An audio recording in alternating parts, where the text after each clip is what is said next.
आज हम डिस्कस कर लेते हैं हमारे यूनिट 1 के शॉर्ट नोट्स। ओके, तो ये आपके ओनली इंग्लिश में है, लेकिन कोई इतना टिपिकल काम नहीं है, आप इनको समझ सकते हैं। ठीक है, काफ़ी सारे MCQs भी हम इसके डिस्कस कर चुके हैं और कुछ पॉइंट्स जो हैं आपके यहाँ से क्लियर होंगे, और इवन आपके जो यूनिट 1 है उसके न्यूमेरिकल्स भी आपके इसी में हैं। ठीक है, वो सॉल्व हो जाएंगे आपके अब सारे। ठीक है, तो स्टार्ट करते हैं। जो हिंदी वाले हैं वो भी इसी चीज़ को समझेंगे, क्योंकि आपको सिर्फ इस बार जो है ऑप्शनल पेपर होता है, ऊपर से दोनों में होता है, और मैथ्स भी आप करते ही हैं इंग्लिश में, तो इतना कोई हार्ड काम नहीं है। ठीक है, तो स्टार्ट करते हैं। तो देखो, फ्रेम ऑफ रेफरेंस क्या होता है? फ्रेम ऑफ रेफरेंस होता है पार्टिकल की पोजीशन या फिर मोशन को बताना। ठीक है, और डिफरेंट रेफरेंस फ्रेम में जो है ऑब्जेक्ट मोशन भी जो है डिफरेंट होगा। ठीक है, ये सिर्फ जस्ट नोट पॉइंट्स है रिलेटेड जो आपके हो सकते हैं। ठीक है, पॉसिबल। अब देखो थोड़ी थ्योरी देखो। If any train in any motion then ball throw कर रहे हैं अगर पैराबोलिक पाथ में, तो अकॉर्डिंग टू जो पर्सन वहाँ पे बैठा होगा ट्रेन पे एंड अकॉर्डिंग टू जो सिटिंग स्टेशन पे बैठा है। ठीक है, यानी कि एक कोई भी ट्रेन ले ली जो कि मोशन में है और उसके ऊपर कोई जो है बंदा बैठा है और वो जो है बॉल थ्रो कर रहा है, तो जो आपका स्टेशन पे जो बंदा बैठा है उसको देखने में वो किस तरीके का लगेगा, तो कैसा पाथ आपका वहाँ पे होगा। ठीक है, वो तो according to sitting the station is straight path. Okay, तो स्ट्रेट पाथ होगा। अब जैसे कि मून, अर्थ जो है, सन जो है, ये सारे जो है रेफरेंस फ्रेम ही होते हैं। ठीक है, अब न्यूटन ने ही ऑब्जर्व की थी रेफरेंस फ्रेम एज ईथर, तो इसमें ये इम्पोर्टेंट है कि ईथर के थ्रू जो है न्यूटन ने जो है रेफरेंस फ्रेम ऑब्जर्व किया। ठीक है, अब देखो ये जो है आपको पता भी होगा पोजीशन वेक्टर का किस तरीके से लिखते हैं, कि इधर की साइड I J K यानी कि X Y Z। ठीक है, तो आर वेक्टर हम किस तरीके से लिखेंगे? एक्स आई कैप प्लस वाई जे कैप प्लस जेड के कैप। ठीक है, ये है हमारा पोजीशन वेक्टर। अब हमें अगर वेलोसिटी वेक्टर निकालना हो तो v इक्वल होता है D R upon D T, means आपका जो डिस्प्लेसमेंट है उसका डिफ्रेंशिएशन करेंगे। देन आप जब r का डिफ्रेंशिएशन करेंगे D R upon D T, तो ये हो जाएगा D X upon D T, D Y upon D T और D Z upon D T, कुछ इस तरीके से। ठीक है, यहाँ तक क्लियर हुआ। अब देखो रेफरेंस फ्रेम जो है वो उसमें दो चीज़ें आपकी मायने होती हैं, पोजीशन और मोशन, एंड टाइम। टाइम यानी कि स्पेस टाइम रेफरेंस फ्रेम। ठीक है, ये सिर्फ पॉइंट्स हैं जो आपको ऑप्शनल पेपर है, तो आप इजीली अगर कोई चीज़ एक बार पढ़ भी लेते हैं तो वो आपको वहाँ पे उस टाइम पे हेल्प करती है। ठीक है, ऑप्शंस को चूज़ करने में। अब देखो रेफरेंस फ्रेम दो तरह के होते हैं, इनर्शियल फ्रेम और नॉन इनर्शियल फ्रेम। अब इसमें बहुत क्वेश्चन आए हुए हैं कि इनर्शियल फ्रेम जो है क्या फॉलो करता है, तो न्यूटन फर्स्ट लॉ फॉलो करता है ये, जबकि नॉन इनर्शियल फ्रेम जो है फर्स्ट लॉ को फॉलो नहीं करता है। ये जो होता है ये अनएक्सीलरेटेड होता है और ये एक्सीलरेटेड होता है। जैसे कि रेस्ट स्टेट आप बोल सकते हैं इनर्शियल फ्रेम है और इसमें रोटेटिंग। ठीक है, और यूनिफॉर्म लीनियर वेलोसिटी होती है इसमें, और इसका एग्जाम्पल है नॉन इनर्शियल का, पूछा भी गया है कई बार कि अर्थ क्या है, तो अर्थ जो है नॉन इनर्शियल जो है। ठीक है, और मैरीगो साउंड भी है। आप देखो यूनिफॉर्म लीनियर वेलोसिटी में जैसे कि F इक्वल एम में होता है। ठीक है, अगर F 0 है तो एम में इक्वल 0, मीन्स m इक्वल, और a आपको पता है यानी कि ये हो जाएगा D square x upon D T square. अगर ये y का है तो y का कंपोनेंट आएगा, z का है तो z का कंपोनेंट आएगा, तो यानी कि D X upon D T आपका कॉन्स्टेंट मिलेगा यहाँ पे। ठीक है, ओके। अब देखो अनएक्सीलरेटेड भी होगा और ये नॉन रोटेटिंग होगा। एग्जाम्पल है इसका study plane above the earth is study plane जो है इनर्शियल फ्रेम हो। तो गैलियन ट्रांसफॉर्म क्या है, यानी कि न्यूटन ट्रांसफॉर्मेशन भी हम इसे बोलते हैं। ठीक है, तो इस पे बेस भी आपके क्वेश्चंस हैं। मान लीजिए कोई जो है आपका फ्रेम है एक्स वाई जेड, ठीक है, और कोई अनदर फ्रेम है जो मूविंग है, तो वो उसको हम डिनोट कर देंगे x dash y dash z dash. इसी तरीके से अगर इसका पी लिखना है हमें पॉइंट यानी कि, तो पी एक्स वाई जेड, और इसका लिखेंगे तो ये। अब जो एक्स डैश है वो कैसे लिखेंगे? एक्स माइनस के वी टी, और वाई डैश सेम रहेगा, जेड डैश भी सेम रहेगा और टी डैश भी सेम रहेगा। इस ट्रांसफॉर्मेशन को कब ये मतलब ये ट्रांसफॉर्मेशन कब होल्ड होगी, जब आपका v बहुत ही छोटा होगा c से। तो इसमें ये बहुत इंपॉर्टेंट पॉइंट है। और ये फेल कब होगी, जब v जो है बड़ा हो जाएगा c से, ठीक है, यानी कि स्पीड ऑफ लाइट से भी v ज़्यादा हो तो ये जो है आपकी फेल हो जाएगी। नेक्स्ट है गैलियन इनवेरिएंस। तो इसमें मैकेनिक्स फंडामेंटल रूल कौन सा लगा है वो आपको पता होना चाहिए। तो न्यूटन मोशन लॉ इसमें होती है और मोमेंटम एनर्जी कंजर्वेशन लॉज, ठीक है। नेक्स्ट है पार्टिकल जो है एस, अगर आप म्यू एक्स से डिनोट कर रहे हैं और H dash mu x dash से, ठीक है, तो म्यू एक्स डैश जो है वो इक्वल होगा x dash upon T dash के, ठीक है, ओके। नेक्स्ट है galleon transformation. X dash means यानी कि जो आपकी एक्स के तरफ जो डिस्टेंस है उसको बोल सकते हैं, ठीक है, और वाई ये जेड और टाइम टी है, ठीक है, और इसी की नोटेशन इन्होंने ले रखी है, ठीक है, स्पेस को।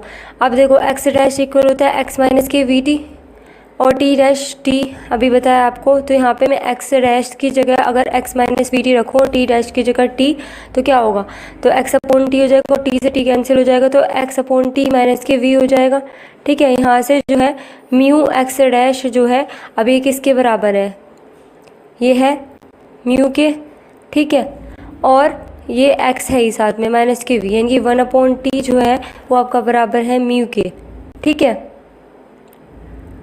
ओके। यहाँ तक क्लियर हुआ। तो ये एक रिलेशन यहाँ पे आ गई है, ठीक है, ये mu x dash minus equal to mu x minus के वी, ठीक है।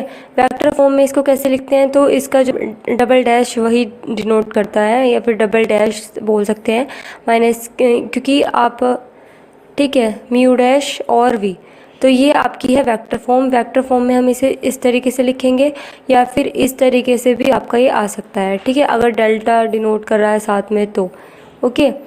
लेकिन अगर डेल्टा वी जो है यहाँ पे कांस्टेंट है यानी कि 0, तो उस टाइम पे आपका जो है डेल्टा यू डैश इक्वल होगा डेल्टा यू के, यानी कि अगर डेल्टा वी जो है कांस्टेंट होता है तो न्यूटन फर्स्ट लॉ को तब ये आपका फॉलो करेगा, ठीक है, यानी कि ये कंडीशन होनी चाहिए। अब एक्सेलेरेशन क्या होता है, A equal delta U upon delta T, ठीक है, एक्सेलेरेशन ये होगा, ओके, क्योंकि u यहाँ पे ये वेलोसिटी को ही रिप्रेजेंट कर रहा है, ठीक है, तो delta u upon delta T, okay. तो इसको इस तरीके से भी हम लिख सकते हैं। तो आपका जो a वेक्टर डैश है ना वो भी a के बराबर होगा, a वेक्टर के, ठीक है। ये वैसे इतना खास आता नहीं है ये चीज़ें, लेकिन आपको पता भी होनी चाहिए क्योंकि बाई चांस आ जाए तो आप कर सकते हैं। देखो f equal m a dash, यानी कि आपको मेनली इसमें याद क्या रखना है कि a वेक्टर का डैश इक्वल आएगा a वेक्टर के और f डैश का वेक्टर आएगा f के। यहाँ पे न्यूटन सेकंड लॉ फॉलो हो रही है, ठीक है, और ऊपर जो है यहाँ पे ये आपको पता होनी चाहिए ये रिलेशंस, ठीक है, वेक्टर फॉर्म में क्या होगी और ये किसके बराबर आएगा, delta U dash equal delta you और डेल्टा वी 0 होना चाहिए।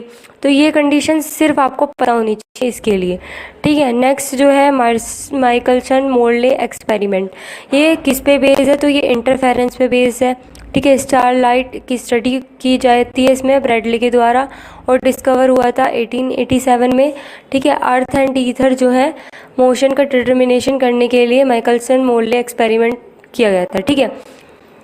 अब देखो आइंस्टीन रिसोल्यूशन थ्योरी, ये क्या कहती है कि अकॉर्डिंग टू आइंस्टीन ईथर कभी भी एग्जिस्ट नहीं करेगा, ठीक है। तो ये माइकलसन मोर्ले का ये आता है कि किस पे बेस्ड था, ठीक है, किसके द्वारा या कौन सी स्टडी हुई या फिर डिस्कवर कब हुआ था या फिर क्या क्या इसमें ईथर और अर्थ का क्या मेन रोल है, ठीक है, ये आता है, ठीक है। तो पता होना चाहिए आपको माइकलसन मोर्ले किससे रिलेट करेगा, ठीक है। नेक्स्ट है Einstein special theory of relativity, तो 1905 में जो है थ्योरी आई थी और इसने दो पोस्टुलेट दिए, एक है रिलेटिविस्टिक और सेकंड है the principle of consistency of the speed of light. तो जो फर्स्ट आपकी पोस्टुलेट थी, तो the law of physics have the same form in all inertial frame, ये क्या कहती थी कि जो सारी की सारी लॉज हैं फिजिक्स की वो सेम फॉर्म की होंगी इनर्शियल फ्रेम में, ठीक है। Move with a constant velocity relative to one another, ठीक है, इनर्शियल फ्रेम में। तो ये पहली लॉ जो है काफ़ी बार रिपीट भी हुई है, क्वेश्चंस में आए भी हैं इसके ऊपर, तो आपको ये लॉज अच्छे से पता होनी चाहिए, पोस्टुलेट्स अच्छे से पता होनी चाहिए। नेक्स्ट है the principle of consistency of speed of light, इनकी जो स्पीड ऑफ लाइट है फ्रेम स्पेस में या फ्री स्पेस में इस सेम होगी all inertial frame of reference में। ठीक है, नेक्स्ट है Lorentz transformation equation, Lorentz transformation equation. ठीक है, तो इसमें कुछ कंडीशंस हैं। देखो एस जो है यानी कि अगर एस डैश जो है आपका मूविंग स्पेस है तो एक्स डैश इक्वल होगा वाई यानी कि गामा, ये गामा है आपका यहाँ पे, और एक्स माइनस के वी टी। इसी तरीके से एस एक यहाँ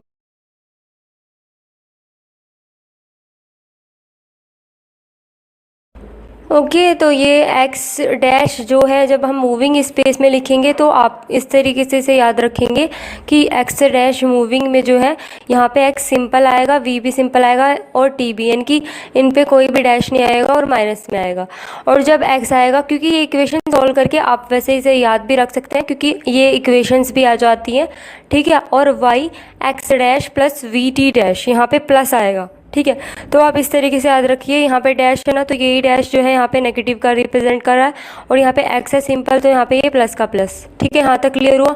अब इन दोनों इक्वेशंस को सॉल्व करके हम क्या निकालेंगे, यहाँ से टी डैश निकाल लेंगे। तो देखो एस डैश में कैसे लिखेंगे एक्स डैश को, तो वाई यानी कि गामा एक्स माइनस के वी टी। ठीक है, इक्वेशन 1 ये थी हमारी। सेकंड जो है अगर एस फ्रेम है तो इसमें कैसे लिखेंगे एक्स को, तो gamma x plus v t. ठीक है, लेकिन इसमें जो है यहाँ पे डैश नहीं आएगा, लेकिन इसमें आपका यहाँ पे डैश आएगा, यानी कि यहाँ पे ये इन पे डैश आएगा। ठीक है, देन आप क्या करेंगे, टी डैश की वैल्यू यहाँ से फाइंड करेंगे। तो जब इसे सॉल्व करेंगे तो किस तरीके से करें, तो यहाँ से मुझे टी डैश की वैल्यू चाहिए दोनों से, तो ऊपर वाली इक्वेशन में से एक्स डैश की वैल्यू मैं यहाँ पे लिख सकती हूँ, तो ये हो जाएगा x equal gamma x dash यानी कि वाई एक्स माइनस के वी टी और प्लस वी टी डैश, इतना हो जाएगा। ठीक है, यानी कि गामा, इसको गामा ही बनाते हैं अब। ठीक है, गामा एक्स माइनस के gamma we T plus v t dash. ठीक है, यहाँ तक क्लियर हुआ। और एक्स, यहाँ पे एक्स अपॉन गामा हो जाएगा इधर आके, और हो जाएगा गामा एक्स माइनस के gamma we T plus v t dash. ठीक है, अब क्योंकि हमें टी डैश की वैल्यू चाहिए तो इसको सबको उधर लेके जाइए, तो एक्स अपॉन गामा ये हो जाएगा माइनस के गामा एक्स प्लस के gamma we T equal we t dash. ठीक है, तो यहाँ से टी डैश की वैल्यू जब हम निकालेंगे तो कितना आएगा, यहाँ पे वी इधर जो है फिर से इधर सब में जाएगा, ये डिवाइड में इधर, तो यानी कि एक्स अपॉन गामा वी और माइनस के gamma x upon v plus gamma t. ठीक है, ये हो जाएगा। यहाँ तक क्लियर हुआ, यहाँ तक कोई दिक्कत नहीं। अब यहाँ पे क्या किया है, टी डैश जो हो गया है, टी डैश इक्वल मैंने क्या किया, गामा टी स्टार्टिंग में ले लिया है। ठीक है, फिर उसके बाद इस वाली और इस वाले टर्म में से मैंने माइनस के gamma x upon v common ले लिया है, तो यहाँ पे हो जाएगा 1 माइनस के कितना होगा, क्योंकि ये वाला पार्ट तो आपका ये यहाँ आ गया है, तो ये तो 1 हो गया, और यहाँ पे माइनस, तो यहाँ पे एक्स कॉमन ले लिया है। ठीक है, और यहाँ पे वी कॉमन ले लिया, लेकिन यहाँ पे जो है इसमें नीचे गामा था और इसमें यहाँ पे ऊपर गामा है, तो जब आप इसमें प्रोडक्ट करेंगे तो यहाँ पे नीचे वो कितना बचना चाहिए, तो ये हो जाएगा gamma square 1 upon gamma square, क्योंकि जब आप इसकी प्रोडक्ट करेंगे अंदर तो देखो कितना बनेगा, प्लस के वी यानी ये गामा है अपॉन वी गामा स्क्वायर, तो इससे कैंसिल, तो एक्स अपॉन यानी वी, तो एक्स अपॉन वी गामा ही रह जाएगा, तो यही तो होना चाहिए था। ठीक है, ओके, तो इसी तरीके से अब हम क्या करेंगे, टी जो है वो टी लिखेंगे ऐसी, जो टी गामा टी। ठीक है, यहाँ पे माइनस के गामा है, लेकिन इसमें क्या होगा माइनस के, मतलब इसी तरीके से आप जो है टी भी सॉल्व कर लेंगे, तो ये हो जाएगा t gamma t dash t equal gamma t dash plus gamma x dash upon v 1 minus के 1 अपॉन गामा स्क्वायर। फिलहाल के लिए मैं गामा को जो है वाई से ही रिप्रेजेंट कर रही हूँ, क्योंकि वी और गामा में आप कंफ्यूज हो सकते हैं। ठीक है, यहाँ तक क्लियर आया। क्लियर हुआ? तो देखो आपकी यहाँ पे टी की रिलेशन आपसे पूछ सकता है, ये स्मॉल टी मतलब टी डैश और टी की रिलेशन आपसे पूछ सकता है। अब नाउ हम जो है आगे से सॉल्व करेंगे। तो अब हम क्या करेंगे, पुट करेंगे x इक्वल सी टी और x dash equal c t dash. Okay, तो फिर मैंने क्या किया, इस वाली इक्वेशन को थर्ड मान लिया है और इसको 4 मान लिया है। यहाँ तक क्लियर हुआ? फिर हम पुट करेंगे x इक्वल सी टी और x डैश इक्वल डैश, जो हमारी फर्स्ट सेकंड इक्वेशन थी उसी में हम पुट करेंगे। तो x जो हमारी फर्स्ट इक्वेशन थी वो थी x डैश इक्वल वाई यानी कि गामा x माइनस के वी टी, और यहाँ पे जो है x equal y x dash plus के वी टी डैश। ठीक है, तो इसमें हम पुट करेंगे x की जगह सी टी और x डैश की जगह सी टी डैश। तो ये जगह पहली जो इक्वेशन है c t dash equal y यानी कि गामा माइनस के वी टी। ठीक है, और इसको जो वी टी है, ठीक है, अब इसमें से मैं क्या करूँ, अगर यहाँ से टी कॉमन ले लूँ मैं तो कितना हो जाएगा, ये आपका हो जाएगा c t dash equal y t, और अंदर होगा फिर क्या, x अपॉन टी माइनस के वी। ठीक है, अब जो हमने अभी बोला है, तो यहाँ से t की वैल्यू अगर देखें तो ये इसके नीचे डिवाइड में जाएगा c की वैल्यू, यानी कि ये c हो जाएगा आपका। तो ये आपका क्या हो जाएगा, c t dash equal y t, और ये कितना हो जाएगा c माइनस के वी। ठीक है, एक रिलेशन ये बन गया है। अब इसी तरीके से जो आपकी सेकंड इक्वेशन है उसमें भी पुट कीजिए। तो सेकंड इक्वेशन में जब आप पुट करेंगे तो कितना हो जाएगा, ये आपका हो जाएगा कुछ इस तरीके से सी टी, ठीक है, x की जगह सी टी और y यानी गामा x डैश और प्लस वी टी डैश, और फिर से इसमें भी यही काम है। अगर आप वाई टी डैश को में लेते हैं तो x dash upon T dash हो जाएगा प्लस वी, और ये किसके इक्वल होगा, सी के, तो वाई टी डैश और सी प्लस वी यानी कि सी टी इक्वल आ गया ये। ठीक है, यहाँ तक आपका क्लियर हुआ? अब आपको क्या करना है, इसे सोल्व करना है और आपको गामा स्क्वायर की यानी कि गामा की वैल्यू निकालनी है यहाँ से, इस वाली इक्वेशन से और इस वाली इक्वेशन से। ठीक है, ओके, यहाँ तक क्लियर हुआ? तो एक ये इक्वेशन हो गई, एक ये। ठीक है, तो इसके थ्रू हमें गामा की वैल्यू निकालनी है। तो अब क्या करें यहाँ पे, तो देखो इन दोनों इक्वेशन को एक साथ ले लेते हैं, इनकी ये क्या हो जाएगा यहाँ पे सी टी और इक्वल वाई, यहाँ पे टी डैश है और सी प्लस वी। अब देखो इधर भी c t equal y t dash और सी प्लस वी। अब हम क्या करेंगे, इन दोनों इक्वेशन को एक साथ ले लेते हैं, वाई टी डैश और सी प्लस वी। देन आप इसके क्या करेंगे, प्रोडक्ट करेंगे आपस में। तो क्या होगा, ये हो जाएगा सी स्क्वायर टी डैश इक्वल, क्योंकि हमें गामा स्क्वायर की वैल्यू निकालनी है, तो टी डैश ये हो जाएगा सी माइनस के वी और सी प्लस के वी।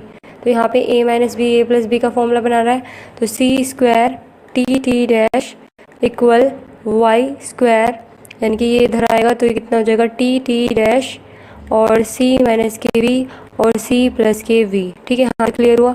अब इससे कैंसिल हो गया, तो वाई स्क्वायर यानी कि गामा स्क्वायर इक्वल हो जाएगा सी स्क्वायर अपॉन यहाँ पे A minus B, A plus B का फॉर्मूला बनाना है जो कि होता है सी स्क्वायर माइनस वी स्क्वायर, क्योंकि आपने फॉर्मूला पढ़ा होगा ए माइनस बी और ए प्लस बी इक्वल होता है किसके, ए स्क्वायर माइनस के बी स्क्वायर के। ठीक है, अब इसके बाद देन हम क्या करेंगे, गामा की वैल्यू निकालेंगे। तो ये इसको मैं अगर ऊपर भी सी स्क्वायर से डिवाइड कर देती हूँ, यानी कि इसको भी और नीचे भी, इनकी सी स्क्वायर और अपॉन सी स्क्वायर माइनस के we square upon C square, तो इससे कैंसिल।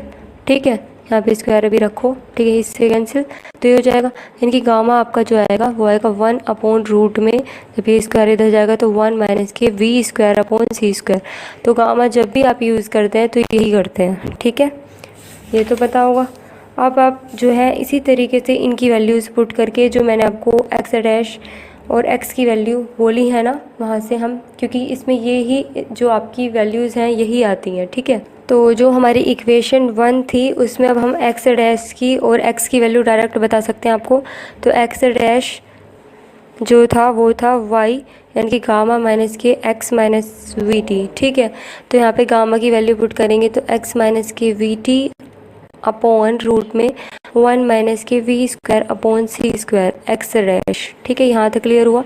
ये आप क्या कि एक्स डैश की वैल्यू इसी तरीके से एक्स की वैल्यू निकाल सकते हैं, तो एक्स वाई और यहाँ पे था x प्लस वी टी यानी कि, और इसमें डैश डैश यहाँ आएगा और गामा की वैल्यू पुट करेंगे तो ये हो जाएगा x dash plus v t dash upon root में 1 माइनस के we square upon C square. ठीक है, यहाँ तक क्लियर हुआ। अब इसी तरीके से आप t की वैल्यू भी निकाल सकते हो। ठीक है, तो जैसे कि आपकी t की वैल्यू भी निकाल सकते हैं यहाँ से और t डैश की वैल्यू भी निकाल सकती हैं। तो आपकी जो इक्वेशंस आई थी उनको यूज़ करके हम जो है यहाँ पे निकाल सकते हैं t और t डैश की वैल्यू। ठीक है, तो जो t डैश आपका आ रहा था लास्ट में जब हमने सॉल्व किया था तो उसको देखो क्या था, तो वो आपका ये था t डैश, ये रहा t डैश आपका ये था और t आपका ये था। इसमें डायरेक्ट आप गामा की वैल्यू पुट करेंगे देन इसे सॉल्व करेंगे। तो इसको देख लेते हैं। ठीक है, तो इसको हम दोबारा लिख लेते हैं एक बार। ठीक है, जो आपकी t डैश और t की वैल्यू आई थी, तो t डैश इक्वल y यानी कि गामा t माइनस के गामा x अपॉन v और रूट में 1 माइनस के गामा स्क्वायर। ठीक है, तो गामा की वैल्यू हमें मिल गई है। तो t रूट में 1 माइनस के we square upon C square और यहाँ पे भी वैल्यू रखेंगे माइनस के गामा यानी कि 1 माइनस के we square upon C square upon v और गामा की वैल्यू यानी कि 1 अपॉन यानी कि ये आ जाएगा कितना 1 अपॉन और इसका स्क्वायर यानी कि ये आ जाएगा 1 माइनस के we square upon C square, इसका भी स्क्वायर। ठीक है, क्योंकि इसका स्क्वायर है ना, ये रेसिप्रोकल में। ठीक है, देन आप टी डैश जब सॉल्व करेंगे तो आपको जो मिलेगा वो टी डैश वो आपका आएगा टी माइनस के एक्स वी अपॉन सी स्क्वायर। ठीक है, तो इस तरीके से आप निकाल सकते हैं। बाकी आपको जो वैल्यूज याद करनी है इसमें वो बता देती हूँ, 1 माइनस के we square upon C square. इसी तरीके से टी हमने निकाला था, तो टी की वैल्यू भी आप सॉल्व करके जब निकालेंगे तो वो आएगा t dash plus x v upon सी स्क्वायर। ठीक है, रूट में 1 माइनस के we square upon C square. और जब आप एक्स कोऑर्डिनेट लेंगे कि आपका जो है पॉइंट उस पर लाई करेगा तो सिर्फ एक्स वाला जो है वैल्यू निकलेंगी एक्स डैश और एक्स की, और जब वाई पे निकलेगा तो बाकी दो ऐसे रहेंगे, तो जेड डैश जेड आएगा।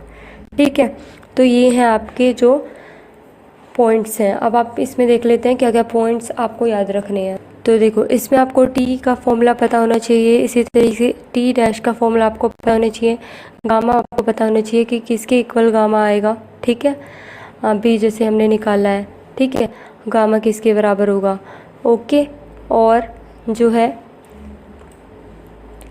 ये एक्स डैश की वैल्यू आपको पता होनी चाहिए कि एक्स की वैल्यू क्या है वो पता होनी चाहिए। ठीक है, गामा की वैल्यू आपको पता होनी चाहिए।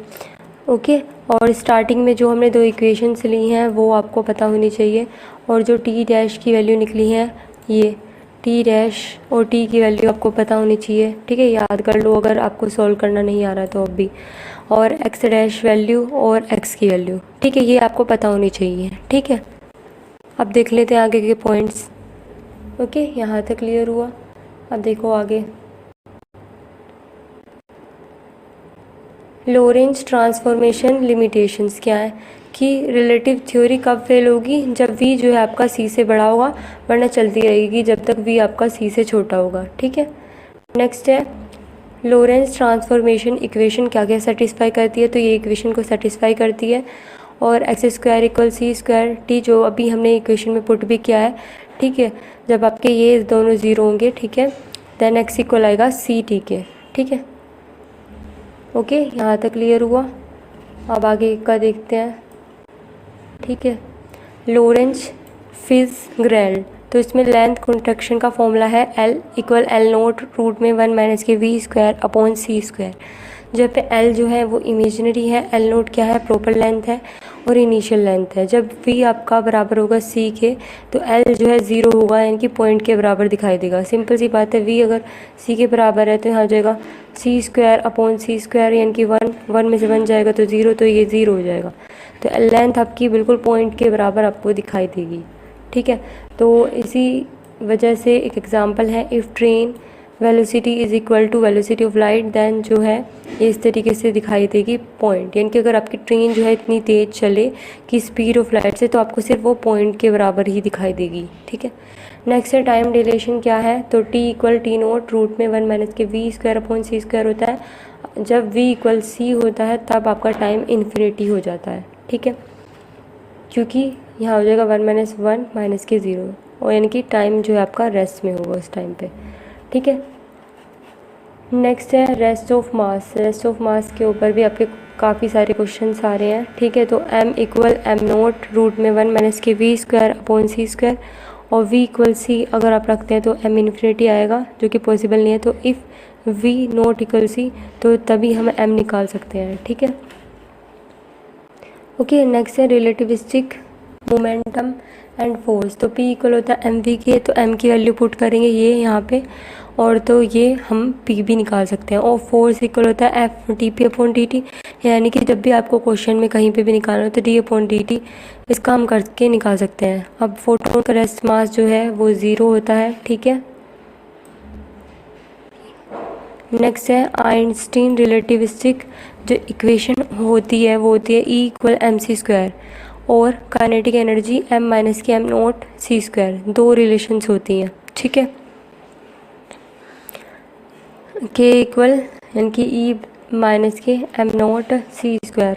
ठीक है, अगर particle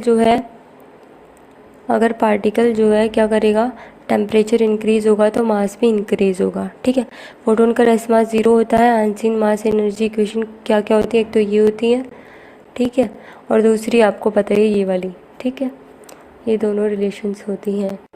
okay, next Michelson Morley M क्या था कि अर्थ और ईथर के बीच में जो मोशन है उसको।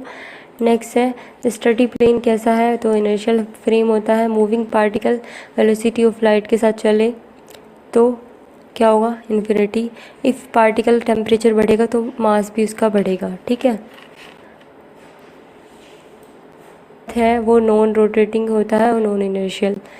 और फंडामेंटल फिजिक्स जो है लेंथ, मतलब फिज़िकल इक्वेशन कौन कौन सी है, तो इसमें लेंथ आता है, मास आता है, टाइम। ठीक है, फिज़िकल क्वांटिटीज़ अगर आपसे पूछे तो लेंथ, मास और टाइम होते हैं। ठीक है, नेक्स्ट जो है वो है गैलियन ट्रांसफॉर्मेशन इनवेरिएंट। तो ये क्या कंडीशन होती है, तो इसमें जो है न्यूटन लॉ, आपका न्यूटन मोशन लॉ फॉलो करेगा। ठीक है, नेक्स्ट है अगर v बराबर हो जाए c के तो l 0 होगा। तो स्टिक लेंथ किस तरीके की दिखाएगी, पॉइंट की तरह, जो कि अभी मैंने आपको बताया है। ठीक है, नेक्स्ट है अगर v बराबर है c के तो वॉच आपको कैसे दिखाई देगी, तो रेस्ट में। ठीक है, नेक्स्ट है लोरेंज, अगर v इक्वल c मोशन करती है स्टिक तो लेंथ फिर से इसकी जो है पॉइंट में दिखाई देगी। ठीक है, नेक्स्ट है मैक्सिमम लेंथ जो है कब रहेगी, जब वो रेस्ट में रहेगी। नेक्स्ट है आइंस्टीन मास एनर्जी इक्वेशन, दोनों अभी आपको बता दी हैं। नेक्स्ट है गैलीलियो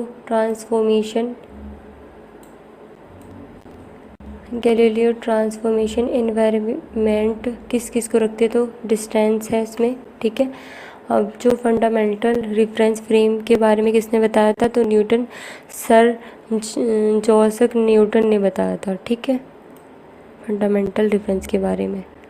ओके, अब कैनोनिकल एंसेंबल वगैरह भी आपके माइक्रो कैनोनिकल में जो है आपका क्या होता है, तो एनर्जी और पार्टिकल्स आपके जो है सेम होते हैं। तो मैंने आपसे बोला भी था ये पढ़ लेना। कैनोनिकल एंसेंबल में क्या होता है, पार्टिकल होता है, और ग्रैंड कैनोनिकल में जो है आपका इसमें ना तो एनर्जी होता है ना पार्टिकल लेते हैं। ठीक है, माइक्रो कैनोनिकल में जो है EVN, और इस तरीके से आप रख सकते हैं, और कैनोनिकल में TVN और ग्रैंड में TVmu, यानी कि इसमें E से energy, V volume and number of particle, T temperature, V volume and number of particle, T temperature, V volume. Okay, तो आपको ये EVN और TVN और NVmu से आपको ये याद रखना है। ये केमिकल अगर मिनिमम पूछा है तो वो होता है h⁻³ 3D। अब देखो रिलेटिविस्टिक इक्वेशन ई इक्वल होता है एम सी स्क्वायर के, तो इसको हम इस तरीके से भी लिख सकते हैं एम नोट, क्योंकि एम इक्वल होता है एम नोट अपॉन रूट में 1 माइनस के we square upon C square, और सी स्क्वायर साथ में है ही, और पी इक्वल होता है एम वी के, एम की वैल्यू भी रख सकते हैं यहाँ पे, और तो इस हिसाब से पी और सी इक्वल आ जाएगा एम नोट वी सी, क्योंकि अगर आप यहाँ से पी लिखना है तो हम इस पी सी लिखना है तो यहाँ पे सी की प्रोडक्ट और हो जाएगी, ठीक है इसी में। अब इक्वेशन फर्स्ट और अगर थर्ड में हम माइनस करें इसको, देन आपस सॉल्व करने के बाद ये वाली जो रिलेशन है तब ये आती है, ठीक है। तो ये जो कंडीशन है वो सेटिस्फाई करती है लोरेंज ट्रांसफॉर्मेशन को, ठीक है। देखो कैसे, जब आप इसे सॉल्व करेंगे इक्वेशन फर्स्ट का स्क्वायर करके माइनस थर्ड का स्क्वायर करके तो कुछ ये आएगा, और इधर ये, देन जब आप इसमें देखो यहाँ पे सी स्क्वायर कॉमन आ सकता है तो सी स्क्वायर कॉमन ले लिया है, नीचे अगर इसकी प्रोडक्ट करेंगे तो सी स्क्वायर माइनस के वी स्क्वायर, ठीक है। तो यहाँ से ये कैंसिल हो जाएगा, फिर इसके बाद ये आपका आ जाएगा एम नोट सी स्क्वायर, ठीक है। तो इस तरीके से आपका ये हो जाएगा, ठीक है। नेक्स्ट जो है रिलेशन बिटवीन काइनेटिक एनर्जी और मोमेंटम के बीच में, तो के इक्वल होता है पी स्क्वायर अपॉन 2m के।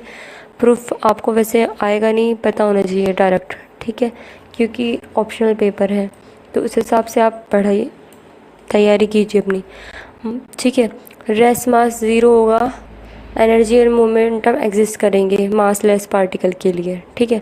मास लेस पार्टिकल उसी को बोलेंगे जिसका रेस्ट मास ज़ीरो होगा और एनर्जी और मोमेंटम जो है एग्जिस्ट करे, ठीक है।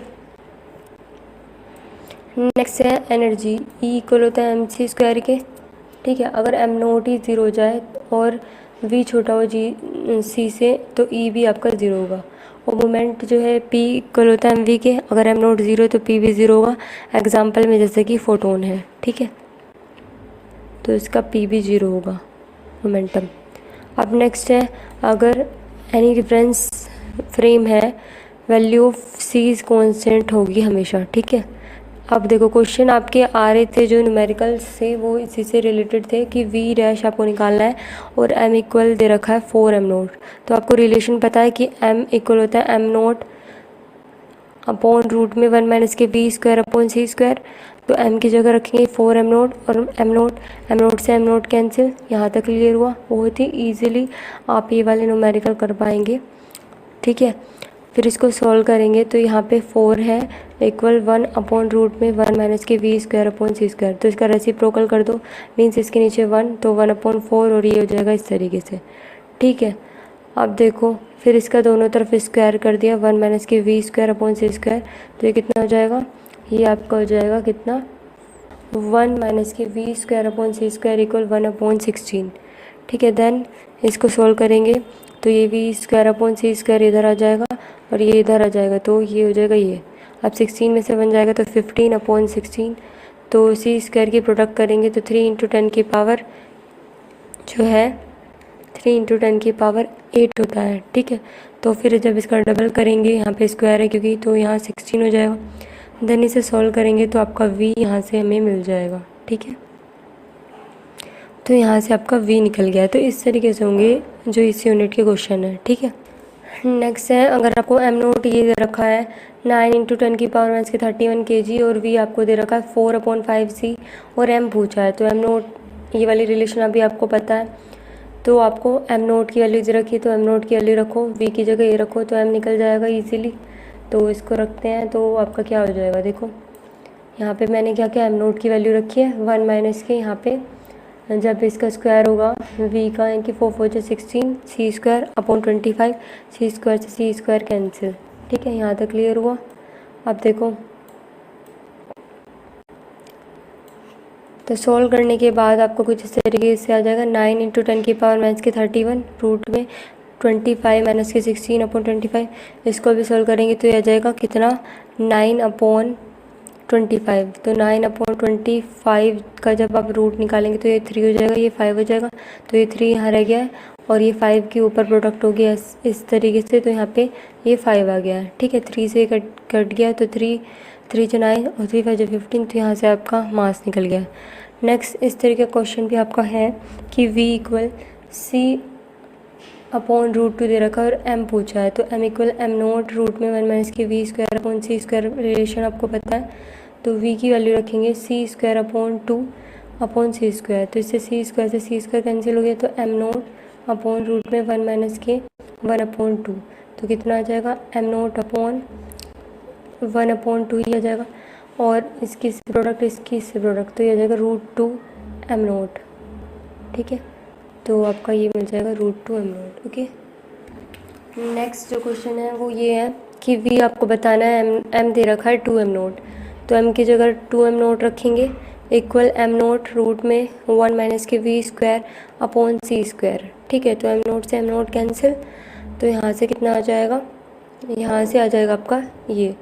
ठीक है, फिर स्क्वायर करेंगे दोनों तरफ, तो आपका ये 1/4 हो जाएगा, फिर इसको इधर लेके जाओ, इसको इधर ले आओ, तो कितना हो जाएगा ये वी स्क्वायर अपॉन सी स्क्वायर इक्वल 1 माइनस के वी 1/4। ठीक है, फिर इसे सॉल्व करेंगे 3/4, फिर इसकी सी स्क्वायर के यहाँ प्रोडक्ट, तो वी इक्वल आ जाएगा रूट 3/2 सी। ठीक है, क्वेश्चन पे डिपेंड करेगा कि सी की वैल्यू जो आपको ऑप्शंस दिए होंगे कि सी की वैल्यू वहाँ पे पुट करनी है या नहीं। ठीक है, अब एक क्वेश्चन आपका इस तरीके से भी है, एल नोट आपको 1 मीटर दे रखा है, वी आपको ये दे रखा है, देन एल पूछा है, तो एल की रिलेशन आपको पता है, तो एल नोट क्या है, यहाँ 1 है, 1 माइनस के वी, और वी की वैल्यू रखी मैंने यहाँ पे 0.36 सी स्क्वायर, और यहाँ से अब निकल जाएगी, तो सी स्क्वायर से सी स्क्वायर कैंसिल, तो 1 में से जो है 0.36 आएगा, तो कितना आएगा, तो ये आपका आ जाएगा 0.64, जो कि रूट होगा 0.8 का। तो इस तरीके से आप आंसर निकाल सकते हैं।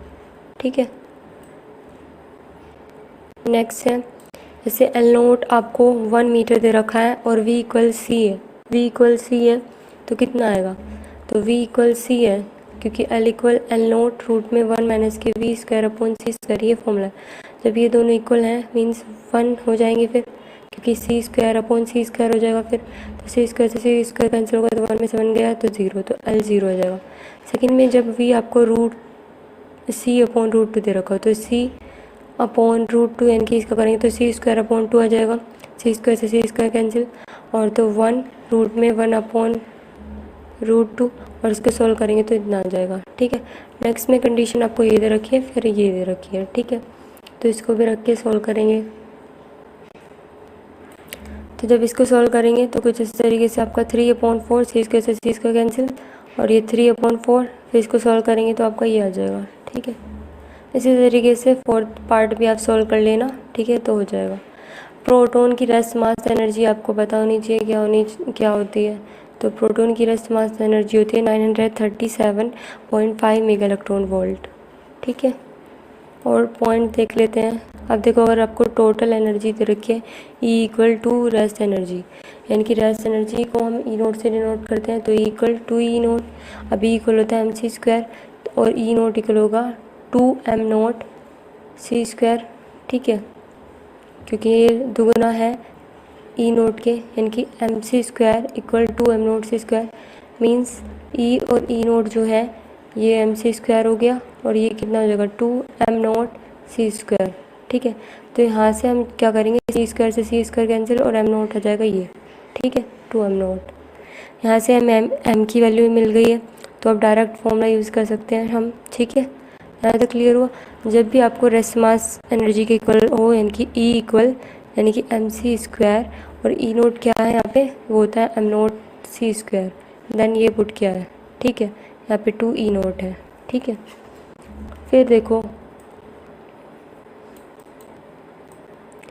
आप क्या करेंगे, ये फॉर्मूला हमें अच्छे से पता है, m equal M note root में 1 माइनस के we square upon C square, यहाँ पे एम की वैल्यू रखेंगे, यहाँ पे एम नोट की, इससे कैंसिल। ठीक है, यहाँ से जो है हमारी फिर वी की वैल्यू हमें मिल जाएगी। अब इसको सॉल्व करेंगे, देन इसका स्क्वायर करेंगे ऑन बोथ साइड, तो आपका सॉल्व करने के बाद कुछ ये आ जाएगा। ठीक है, सॉल्व कर लेंगे जिस तरीके से मैंने अभी सारे बताए आपको। नेक्स्ट है, अगर आपको 2 मेगा इलेक्ट्रॉन वोल्ट इलेक्ट्रॉन की वेलोसिटी बतानी है और एम नोट सी स्क्वायर आपको ये दे रखा है, तो आपको फॉर्मूला पता है। ठीक है, तो ये होता है, और ई इक्वल ये होता है, तो ई जो है आपको 2 मेगा इलेक्ट्रॉन वोल्ट दे रखी है, तो यहाँ पे हम 2 रखेंगे, और ये एम नोट सी स्क्वायर की वैल्यू दे रखी है 0.5, वो पुट करेंगे। देन आपको वी बताना है, तो वी रखेंगे तो कुछ इस तरीके से हो जाएगा 2 मेगा इलेक्ट्रॉन वोल्ट एनर्जी रखी है और इसकी वैल्यू रखी है। फिर इसको सॉल्व करेंगे, इसकी यहाँ प्रोडक्ट होगी, ठीक है, यानी कि ये यहाँ आ जाएगा कुछ इस तरीके से 1 माइनस के we square upon C square equal 0.51 upon 2, और इसका पॉइंट हटेगा तो 0, तो इसको सॉल्व करेंगे तो इतना आ जाएगा। देन वी की हमें वैल्यू निकालनी है, तो इसको इधर लेके जाएंगे, इसको इधर, तो कितना हो जाएगा, इसको इधर लेके जाएंगे, इसको इधर, तो 0.065 इसमें से माइनस होगा, तो ये अब सी स्क्वायर की यहाँ प्रोडक्ट होगी, देन इसका रूट कर देंगे तो ये आपका आंसर मिल जाएगा। ठीक है, इसी तरीके से और भी क्वेश्चंस आप जो है यहाँ पे कर सकते हैं ट्राई। ठीक है, नेक्स्ट है, इससे रिलेटेड क्वेश्चन भी आपका जो है दिया था कि एक स्टिक है, एंगल 60 डिग्री है, तो v इक्वल 0.8 से, तो डिग्रीज क्या होगा परसेंट ले, थीटा रूट माइनस के 1 माइनस के we square upon C square. ठीक है, तो थीटा आपको दे रखा 60 डिग्री, यानी इसे सॉल्व करेंगे, सॉल्व करने पे आपका ये आ जाएगा, कोस 60 की वैल्यू होती है 1/2। ठीक है, साइन 0, साइन कोस, ये सारी वैल्यू याद होनी चाहिए 0 डिग्री की। ठीक है, जो आपकी आपने 12th और 10th में भी पढ़ी होंगी। ठीक है, तो यहाँ से हमारा एल मिल जाएगा। देखो हाँ, एक बात और, वहाँ पे जो है ना, हम हमेशा एक बार कोस के लिए निकालेंगे, एक बार साइन के लिए निकालेंगे, देन आपको जो मिलेगा दोनों का प्लस कर देंगे, तब आपका एल आ जाएगा। ठीक है, ओके, यहाँ तक क्लियर हुआ। ये 0.3 L0 एक बार साइन लेके, लेकिन साइन के लिए आप डायरेक्ट ये वाला फॉर्मूला यूज़ करेंगे, और जो कोस के लिए है वो उसमें साथ में 1 माइनस के ये भी यूज़ करेंगे, वी स्क्वायर अपॉन सी स्क्वायर। ठीक है, यहाँ तक क्लियर हुआ। अब देखो, क्योंकि आपसे पूछा है इस क्वेश्चन में डिग्रीज निकालना है, तो डिग्रीज कितना है, तो L0 में से L माइनस करेंगे, ठीक है, अपॉन L0 इंटू 100, तो L आपका इतना है, इसको सॉल्व करेंगे, देन आपका 8.4% का डिक्रीज हुआ है। ठीक है, अब नेक्स्ट है, अगर इस तरीके से क्वेश्चन आपको दे रखा है, थीटा दे रखा है आपको 45 डिग्री और वी आपको दे रखा है 0.9 सी, तो परसेंट बताना है फिर से। तो फॉर्मूला आपको पता है, कोस 45 रखेंगे, वी की वैल्यू रखेंगे, देन ओके, यहाँ तक क्लियर हुआ। तो देखो, कोस 45 की वैल्यू आपको पता है 1/√2 होती है, और वी भी आपको दे रखा है, देन आप इसे पुट करेंगे। फिर उसके बाद इसी तरीके से एल इक्वल L0 साइन का भी यूज़ करके, इनकी L0 साइन 45 वो रखेंगे एक। ठीक है, तो L आपका ये आ गया L0, सॉल्व करने के बाद इसको सॉल्व कर लेंगे ना आप। ठीक है, इसमें आपको कोई दिक्कत नहीं होनी चाहिए। फिर इसके बाद आपको जो L निकालेंगे दोनों का स्क्वायर और इसका रूट, फिर इसके बाद ये निकल गया है, फिर आपको L0 में से माइनस करना है जो भी आपका ये आया है L। ठीक है, अपॉन L0 और इंटू 100। ठीक है, तो आपका 22% आपका यहाँ पे आ गया है। ठीक है, यहाँ तक क्लियर हुआ है। अब एक इस तरीके का क्वेश्चन भी है कि x आपको ये दे रखा है, y ये दे रखा है, z ये दे रखा है, t ये दे रखा है, v ये दे रखा है। ठीक है, तो इसमें आपको ये निकालने होंगे कि कंपोनेंट x और x डैश, ठीक है, तो ये सब निकालने होंगे। क्योंकि यहाँ पे v आपको जो है इस तरीके से दे रखा है, तो c की वैल्यू आप जब रखेंगे 3 × 10⁸, लेकिन सारी चीज़ें किलोमीटर में दे रखी है, तो किलोमीटर में आपको लेनी होंगी, तो यहाँ पे हम इसलिए 10⁻³ से डिवाइड करेंगे, तो 10⁵ हो जाएगा। अब आपको x डैश का फॉर्मूला अच्छे से पता है।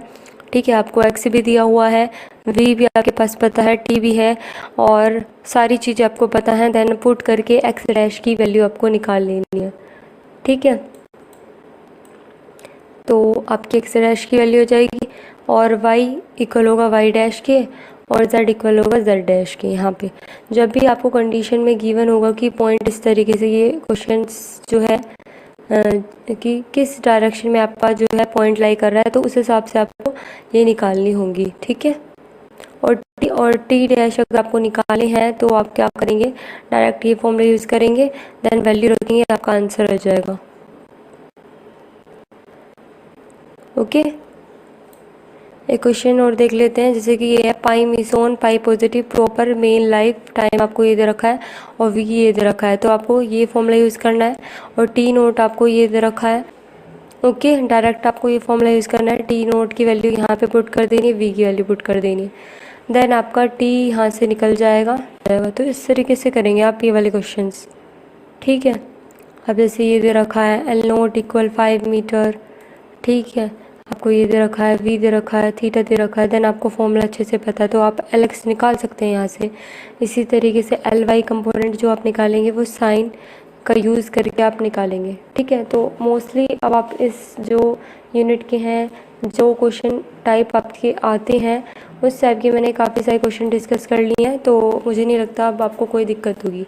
अब देखो प्रिंसिपल ऑफ इक्वल प्रियोरी क्या है, सिमेट्रिकल होते हैं, और इक्वल प्रियोरी यानी कि इवन नंबर।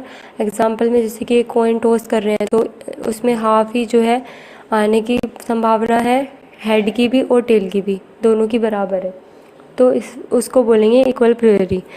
तो इसको जो है हम जब प्रोबेबिलिटी प्रोपोर्शन होगी आप ई के बराबर, तो जो प्रोपोर्शनलिटी का साइन हटेगा तो सी आपका यहाँ पे आएगा, ठीक है, ओके।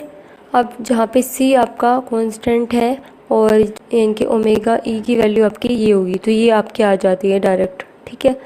अब लियोविली थ्योरम 1838 में आई थी। लियोविली ने क्लासिफाइड किए दो पार्ट्स में आपकी ये क्लासिफाई है, ठीक है।